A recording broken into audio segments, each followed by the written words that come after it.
week-long trip in October, we first flew into Denver, Colorado. From there, we made a giant loop, passing through Florissant National Monument and Curecanti National Recreation Area before continuing on to Black Canyon of the Gunnison National Park and Rocky Mountain National Park, which were my 21st and 22nd National Park visits. Our first stop was Florissant Fossil Beds National Monument. This site protects the large abundance of fossils seen here from the Eocene epoch, which is about 34 million years ago. Outside the visitor center, we saw large redwood tree stumps. These are the result of volcanic mud and debris flows rich in silica, which covered the bases of the trees and also permeated into their trunks, causing them to mineralize and become preserved.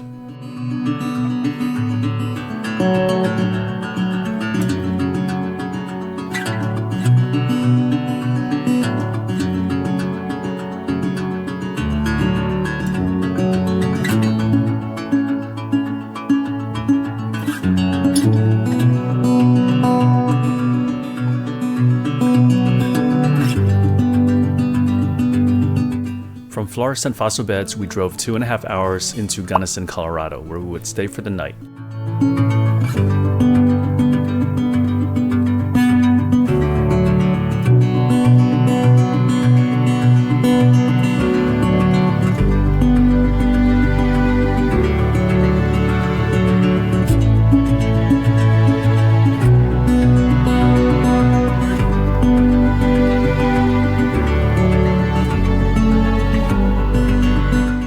We found a restaurant here called the Sherpa Cafe, which had great Nepalese and Indian food.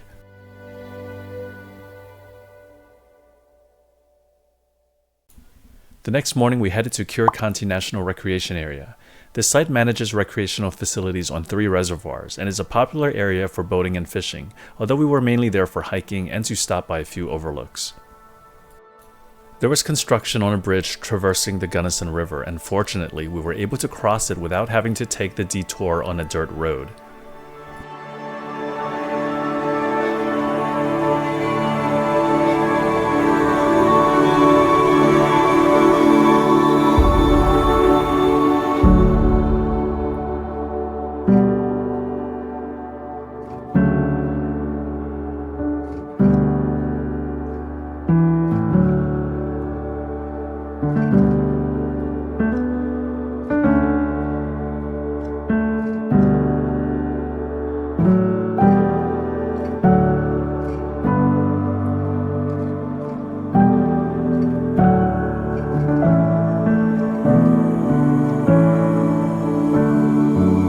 We made it past the construction at the middle bridge before hitting more construction at the Lake Fork Bridge, where we had to wait another 10 minutes. Our goal today was to make stops at the Blue Mesa Dam Overlook, Pioneer Point where we could do a hike on the Curecanti Creek Trail, and finally Hermit's Rest Vista.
We next hiked the Curecanti Creek Trail, which was a 3.7-mile in-and-out trail. It took us about 3 hours to hike the trail, including a lunch break in the middle.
We later drove to Montrose, Colorado to stay for the night, since it would only be 25 minutes from our next stop.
The next morning, we headed into Black Canyon of the Gunnison National Park.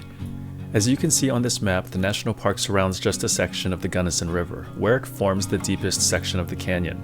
Upstream and to the east is the area managed by Curecanti National Recreation Area, and downstream and to the northwest is the area managed by the Gunnison Gorge National Conservation Area. The Gunnison River starts near Gunnison and flows westward, eventually dumping its waters into the Colorado River. The national park has a south and a north rim entrance. For our first day here, we would spend it entirely on the south side, checking out the various overlooks and doing 2 hikes, the Warner Point Trail and the Oak Flat Loop Trail.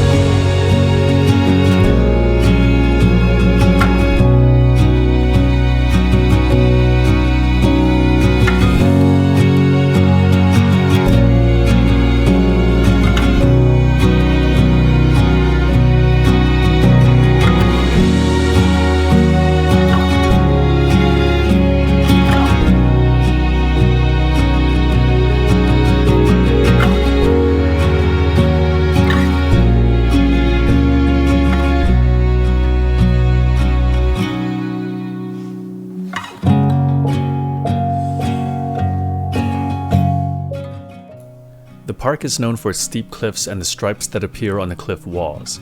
This cliff, known as the Painted Wall, is one of the deepest points in the canyon and is 2,300 feet from top to bottom. The stripes result from igneous rock, in this case pegmatite, which gets pushed into the existing metamorphic rock, in this case gneiss, creating the layers of different rock types seen throughout the park.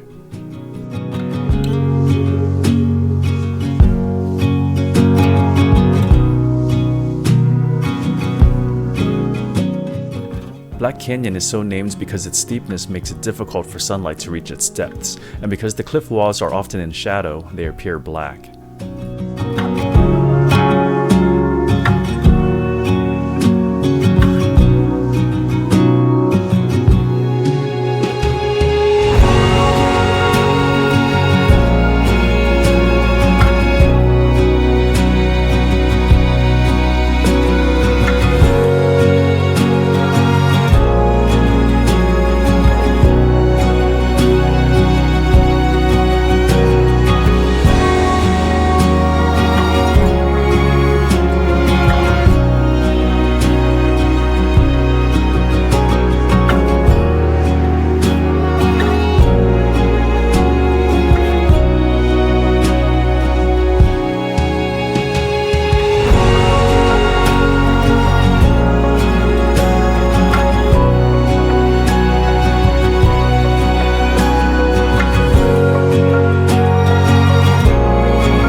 We next headed back to the visitor center to check out the exhibits for a bit.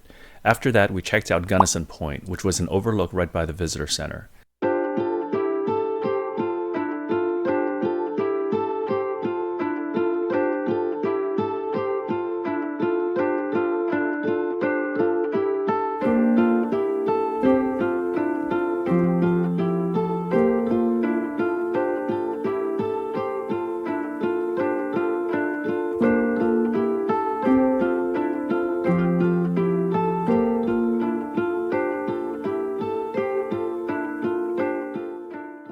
We then did the Oak Flat Loop Trail, which we really enjoyed.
After leaving the south side of the park, we headed towards the north side, with the goal of staying overnight in a nearby town called Crawford.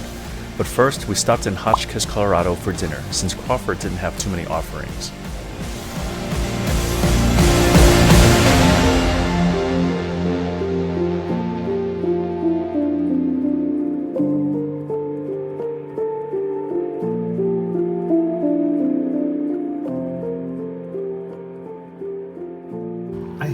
It up really high, and calories are afraid of height, so they jump out.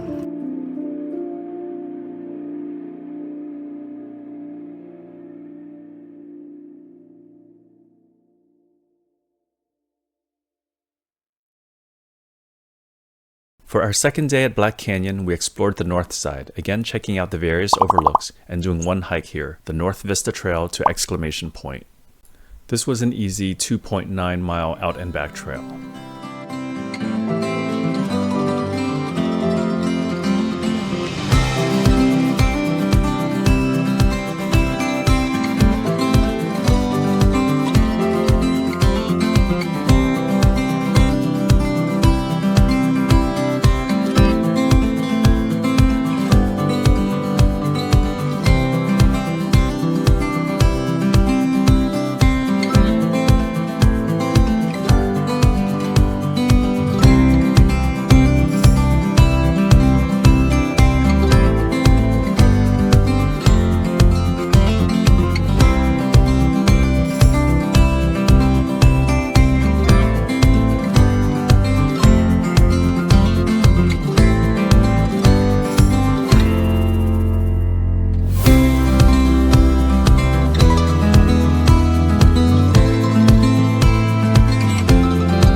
really enjoyed all the sights at Black Canyon, but now we had a 5-hour drive ahead of us as we head towards Rocky Mountain National Park.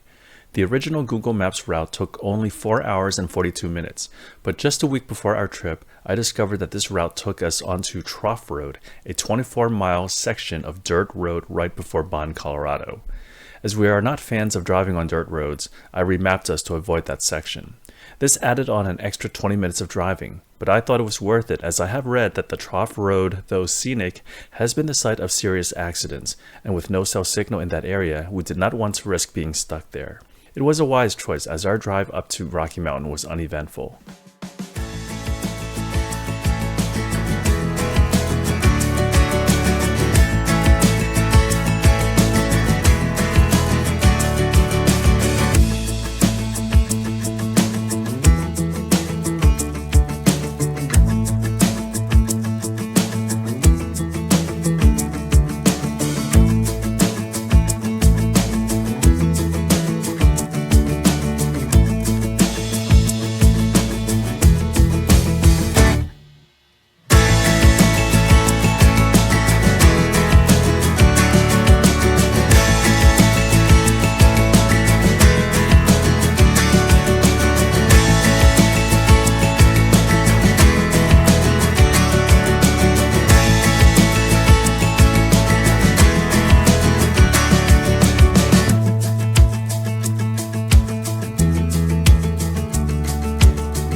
Our goal was to stay in Grand Lake and then enter the park from the southwest side the next morning. We would then drive the Trail Ridge Road over to Estes Park where we would stay for the rest of the trip. From Estes Park, we could then hit some of the trails in the Bear Lake area. Before we drove to our lodge, we managed to squeeze in one brief hike within the boundaries of the park to check out Adams Falls. This was a short 0.8-mile trail, although we only hiked up to the falls to check it out and then turned back rather than walk the entire loop.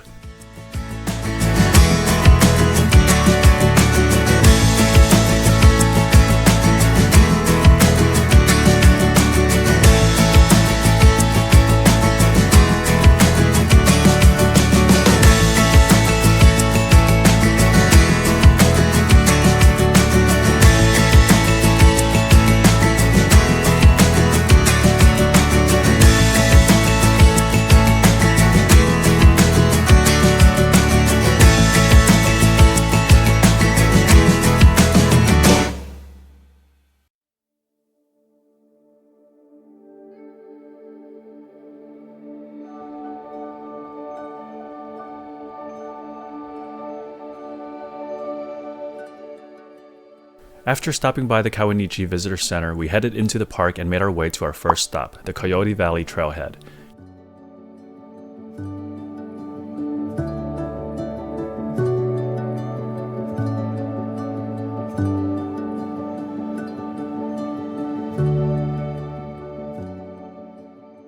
Here we did a short 1.9 mile out and back trail.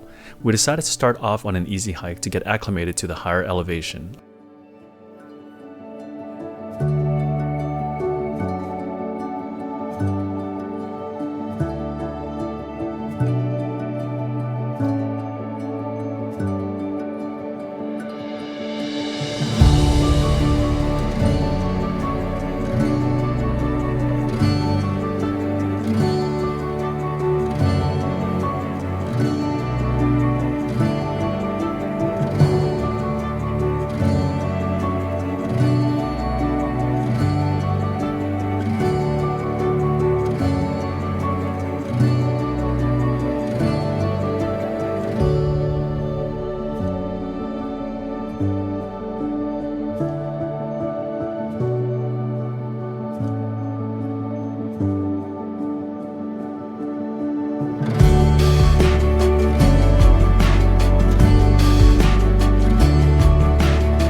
next stopped briefly at the Hallsworth Historic Site, but then decided to skip the self-guided hike here and continued onward to the overlooks and the Alpine Visitor Center.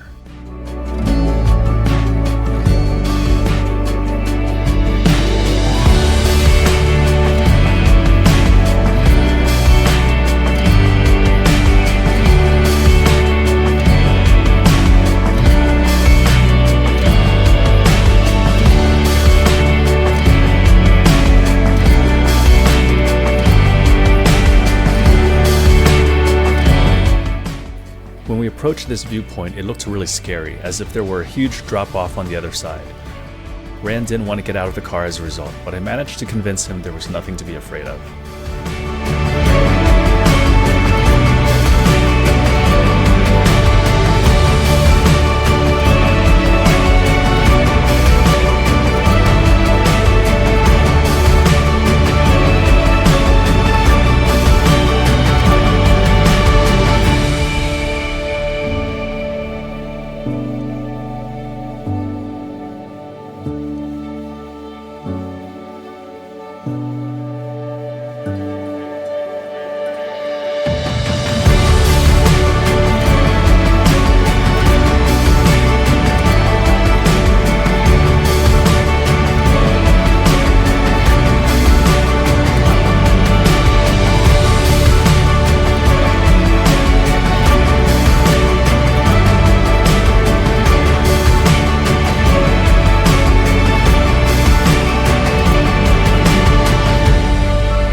Near the visitor center, we saw a trail and decided to hike it.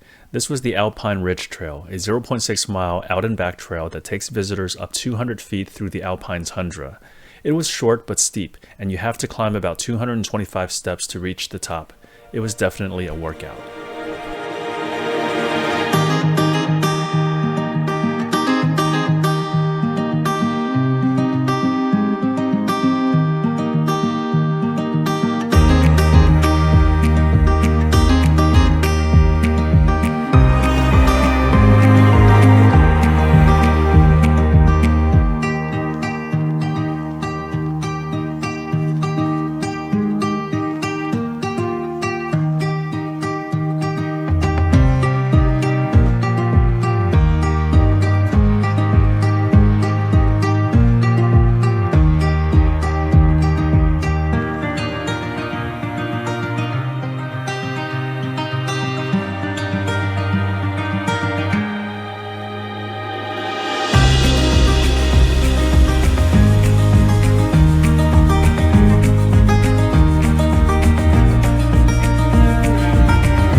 We next stopped at 2 more overlooks before doing another short hike.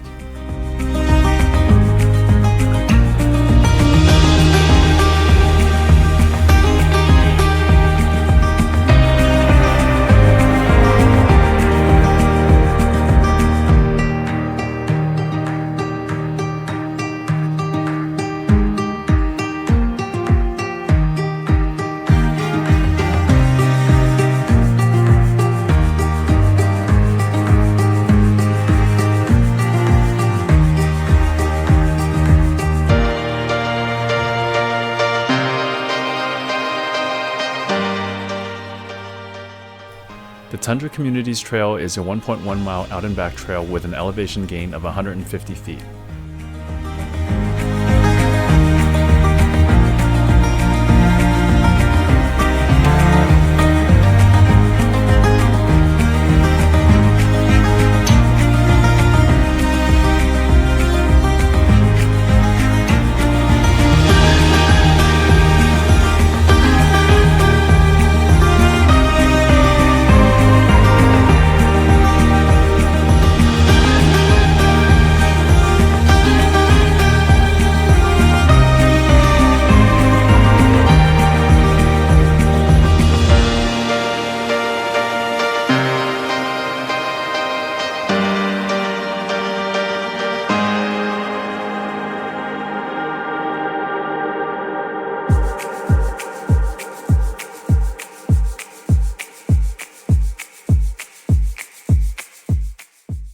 That was our last hike for the day. We then drove the rest of Trail Ridge Road, stopping at more overlooks along the way.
We also stopped at the Beaver Meadows Visitor Center to watch the park film.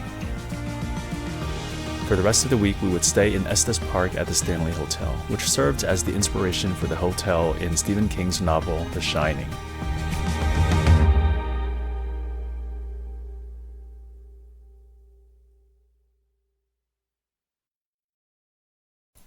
We got up super early the next morning.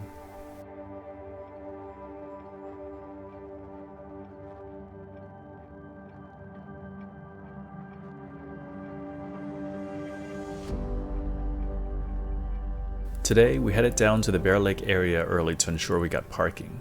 From there, we would hike towards Emerald Lake, passing Nymph Lake and Dream Lake, and then on the way back, we would do an additional hike towards Lake Hayaha. This hike was 5.7 miles total and would take us 3 hours and 45 minutes to do.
We stopped for a brief lunch in the car and rested a bit before doing our second hike for the day.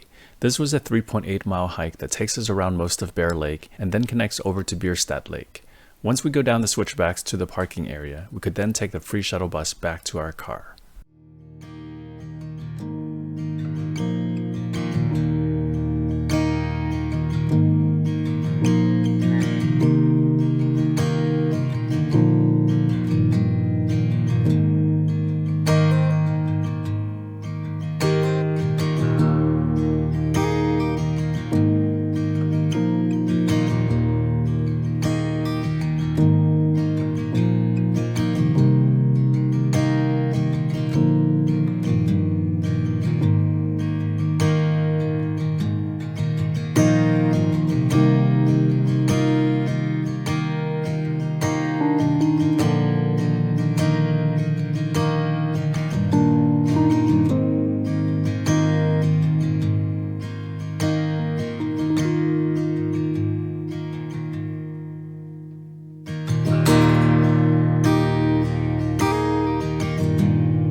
We had another big hike planned for the next day. We got up early again, and instead of parking by the Bear Lake area like we did yesterday, today we would park at the Glacier Gorge Junction area.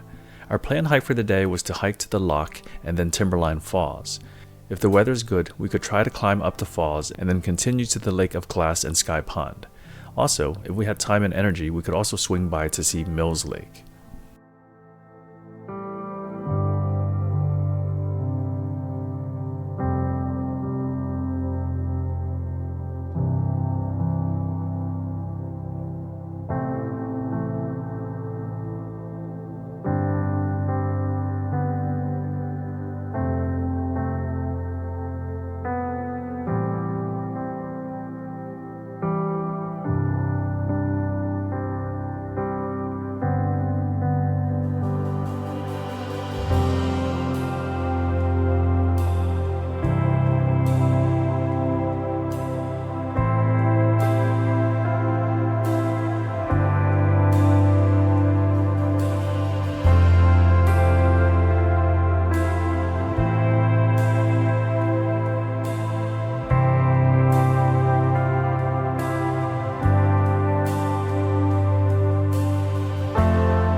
Once we got to the base of the falls, Rand decided to skip the last part of the hike, since he was afraid of heights. At this point, we had already hiked about 4 miles and I only had 0.3 more miles to go. After taking in the views, all I had to do was climb up the side of the waterfall and continue from there. Going up wasn't too hard since the water wasn't flowing too heavily, but it was still a bit scary.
was only about 11:15, so we decided to add on a short hike to Mills Lake. Rand was tired though, so he stayed behind to rest.